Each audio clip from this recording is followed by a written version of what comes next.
Hey guys, so we're going to be doing a new series today, and it's not totally new to me. I've actually been doing it the last 3 months for work, and it's called Weekly Wisdoms. And what that means is it's just something I find throughout my week that's helpful for me, and I want to share it with others. And from there, I encourage discussion on it, and I also want people to kind of share their weekly wisdoms, tips and tricks that they find helpful for themselves.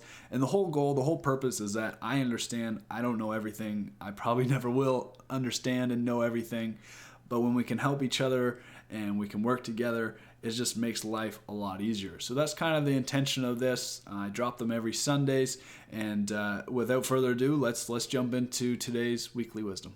We're here for the Weekly Wisdom, and we're going to be talking about crucial conversations today.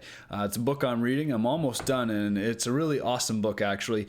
And we've all had crucial conversations. You know the ones I'm talking about, where things kind of blow up, emotions rise, or maybe emotions don't rise, but you're on the opposite spectrum of someone, and you're trying to explain something, and they're just not hearing what you're saying, and you're not hearing what they're saying. It doesn't go anywhere. And crucial conversations, I'd say like 9 times out of 10, really don't go the way we want them. So this book is just giving you some tips, and I highly recommend picking it up, or at least watching a YouTube video summary on it, or reading some of the quick notes and getting the gist of it, because there's some really good points.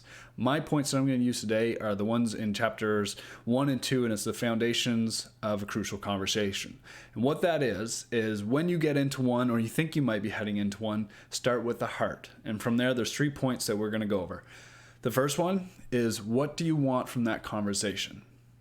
So they use an example in the book that says, perhaps you're planning a family vacation and everybody wants to go somewhere and you want to go here, and that can create for a crucial conversation, especially if nobody's on the same spectrum. But when you start to think of the conversation of what do I want from this conversation, you know that you want everyone to be happy on their vacation. So when things start to kind of pull away and not really stay online, and people are fighting and defending their topics of where you want to go, remind yourself, what do I want from this conversation? I want everyone to be happy. I want everyone to have fun on vacation. So think of something in your head and find the middle ground. The next point of starting with your heart first, obviously, like I said, you want to think what you want from the conversation, and think what you want others to have from the conversation. What do you want other people to understand? So you want them to understand that you just want everyone to have a good time on vacation.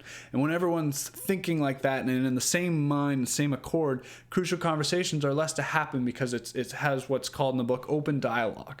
When people feel safe and they don't feel attacked on their points, it creates a safe environment where people are just open and talking, and you're able to come to resolutions. And the last one is, what do you want your relationship to be? And that's a super important one, especially in crucial conversations. Is you have to remember, sometimes crucial conversations happen with, it might be your boss, one of your employees, or your loved one. And you have to remember at the end of that, what do you want your relationship to be? Do you still want to love each other, or do you not? Do you still want to be employed, or do you not?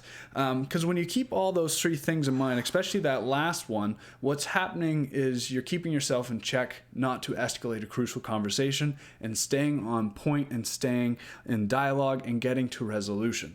So again, this book is super awesome. I highly recommend picking it up, or like I said, finding a summary on it and getting the gist of the book, because it's awesome. And I hope you have a great day, guys, and we'll see you next week.